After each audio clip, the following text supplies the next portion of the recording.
Okay, so in this video we're going to take a look at horizontal expansions and compressions. They are in the form of y equals f of bx. So as you can see inside the bracket we have a number b which is going to be multiplied by x, which means that our change is going to be on our x and not our y this time. Okay, so with horizontal expansions and compressions, they result in a change in x, and y stays the same.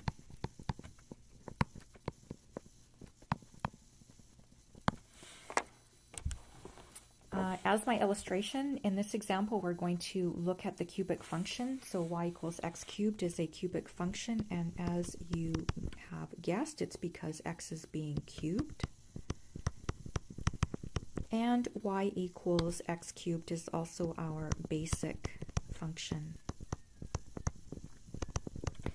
So all of our changes will be applied to y, or transformation, sorry, will be applied to y equals x cubed. Okay, because in horizontal expansions and compressions the change is going to be in x, we're keeping our y coordinate the same. So if you note on all of the tables for examples 1, 2, and 3, I am keeping the same y coordinate. And so we're going to look for our x. That means we have to plug in our numbers for y, not for x this time. Okay, so on the first one, I'm going to put in -8 for y. So -8 equals x cubed. And in order to isolate for x here, I have to take the cube root of x cubed and the cube root of -8. Well, the cube root of x cubed is x, and the cube root of -8 is some number that when I multiply it by itself 3 times, I will get -8. So -2 times -2 times -2 gives me -8. And so when y is -8, x is -2. When I plug in -1, I will get -1. When I plug in 0, 0, 1, 1, and 2 for 8. Okay, so let's graph this. -2 and -8 is here. And then -1, 1, 0, 0, 1, 1, 2, and 8. Draw a nice smooth curve through your points. And you will get this function, y equals x cubed. Okay, so let's see what happens when we put a b value in front of x, which is 1/2. So we have 1/2 x, and we're going to cube the whole thing. Okay, so I'm going to cube the 1/2 x so that we can simplify it. So I'm going to go 1/2 x times 1/2 x times 1/2 x. Well, x times x times x is x cubed, so we have x cubed over on the right here.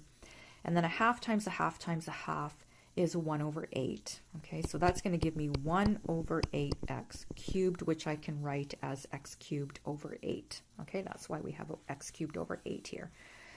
All right, so once again, let's plug in -8 for y, and I'm going to put a cube, x cubed over 8 here on the right. I'm going to times both sides by 8 because I want to isolate my x cubed. 8 times -8 is -64, and that's equal to x cubed.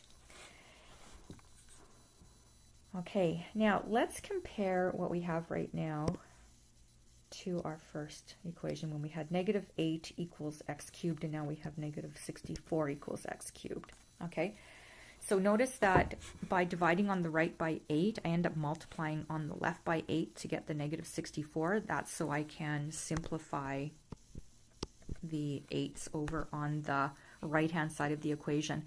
So now if you look for my first point, I have to take the cube root of a much larger number now, right? Because on the first one I just had to take the cube root of -8. Now I have to take the cube root of -64, so that's going to result in a bigger number. And the cube root of, because we have to cube root both sides, right, of -64 is -4. And so when y is -8, x is -4. Okay, so we get a bigger number.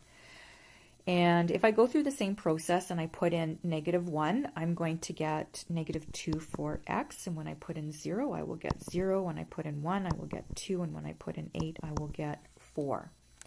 Okay, so let's see what happens to our graph when we graph these points. So -4 and -8 is down here.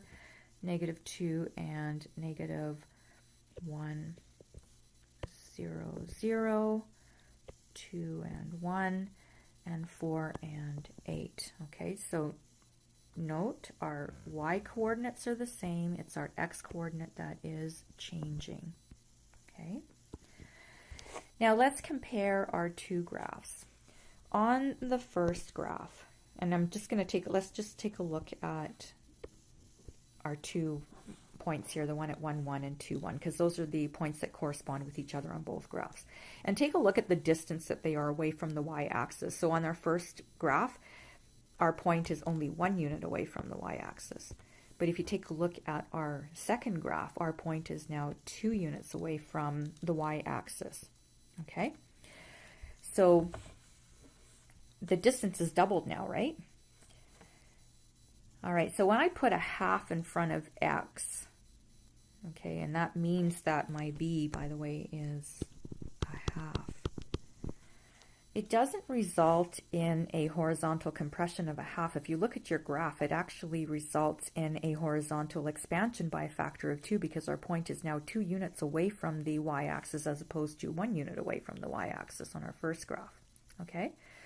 All right, so let's take a look at our points then. We've got -2 and -8, and we have -4 and -8. So by having a b value of a half, we actually have a horizontal expansion of a factor of 2, right? So horizontal expansion by a factor of 2. All right, so let's take a look at our next example now. So still in the form of y equals f of bx, we have y equals 2x all cubed. I'm going to cube the 2x. In other words, I'm going to go 2x times 2x times 2x, and I get 8x cubed, which is why I have y equals 8x cubed here. I'm going to plug in the -8 for y. This time, if I want to isolate the x cubed, I have to divide by 8. So on the right-hand side, my 8's reduced to 1, and I'm left with x cubed, and that is equal to -8 divided by 8, which is -1. And once again, let's compare this with the other two equations. So in this example, I have -1 equals x cubed. On the first one, it was -8 equals x cubed. So dividing both sides by 8 resulted in a smaller number that I have to take the cube root of. Okay? And on the second example, we had to times both sides by 8, so it resulted in a larger number that I had to take the cube root of. Okay, so what's the cube root of -1? Well, -1 times -1 times -1 gives me -1. So -1 is equal to x, and so my first coordinate is -1 and -8. Now, when I plug in -1, I'm going to get -1 equals 8x cubed. I'm going to divide both sides by 8, right? And that leaves me with x cubed equals -1 over 8. Well, the cube root of -1 over 8 is -1/2, right? So -1/2 times -1/2 times -1/2 gives me -1/8. Okay, so then I'm going to plug in 0, and I get 0. I plug in 1, I get 1/2. I plug in 8, I get 1. All right, so what does this graph look like? Well, I have a point at -1 and 8, 1/2 and -1. Sorry, -1/2 and -1, 0, 0, 1/2 and 1, and 1 and 8. And I draw a nice smooth curve through my points. Okay, and this is y equals 8x cubed, right? And this one here is y equals x cubed over 8. Okay, and once again, let's look at our corresponding point here and how many units it is away from the y-axis. And if you look at it, it's a half a unit away from the y-axis. So this looks like we have a horizontal compression of a half, right? So horizontal compression of a half. Okay, so if our b value in this case is 2, we get a horizontal compression of a half. And if you look at example 2, our b value is a half, but we get a horizontal expansion of 2, so it's like a reciprocal, right? All right, so let's summarize that at the bottom then. So I've written our equations in for numbers 2 and 3. And so the question is, what happens to the graph when x is replaced with 1/2 x? Well, we get a horizontal expansion by a factor of 2. So the graph is horizontally expanded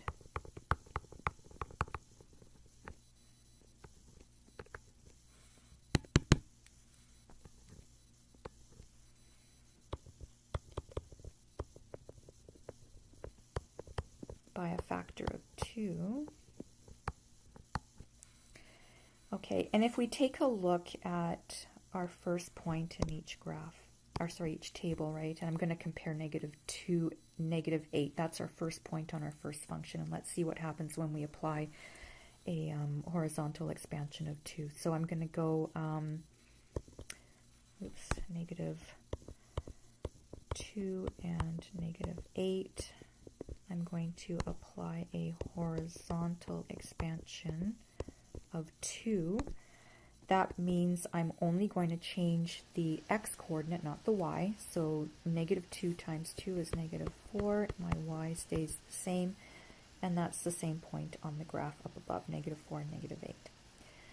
Okay, what happens when I replace x with 2x? The graph is horizontally compressed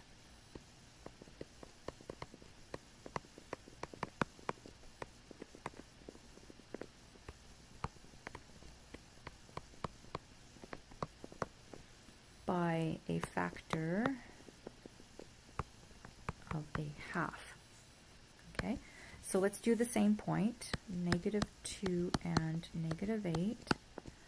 Let's apply a horizontal compression of a half.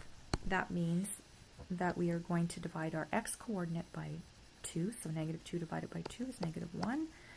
And we leave y the same. And so we get a transform point of -1 and -8. And if we look at the top on our table, that's what we have for our first point. Okay? All right, so let's summarize everything on the bottom.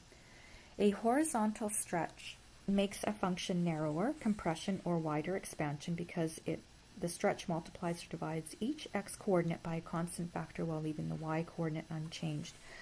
The horizontal stretches by a factor of 1/b, and that is because we are thinking reciprocal, right? If you go to the top, we had a b value of a half. That gave us an expansion of 2. We had a b value of 2.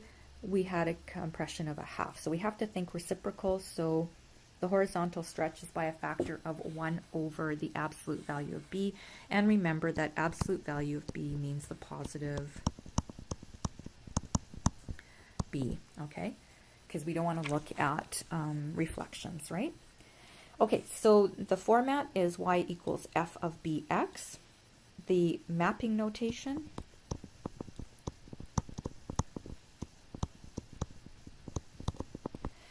is that the point xy transforms to 1/bx and y, okay?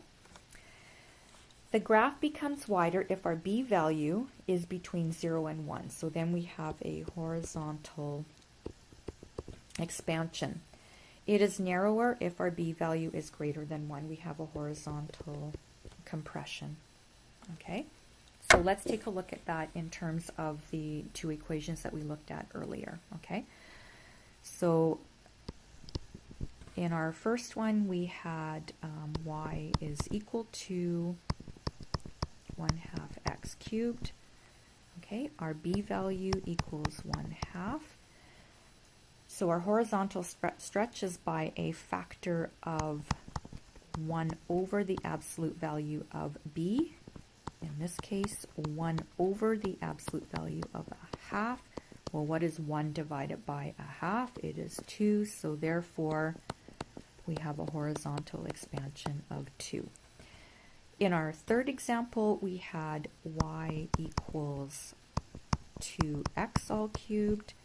B is equal to 2, therefore 1 over the absolute value of b is 1 over the absolute value of 2, which is 1/2, and therefore we have a horizontal compression of 1/2.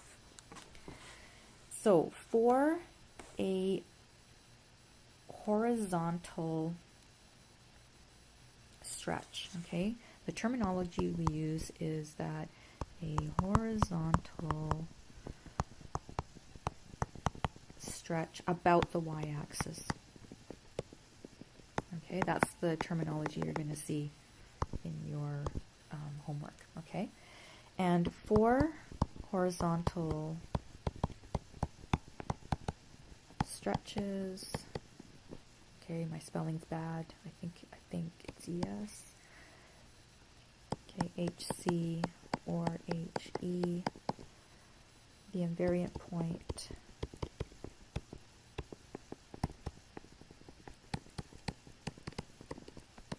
is 0 and y, i.e. on the y-axis. Okay, so that concludes this video on horizontal expansions and compressions.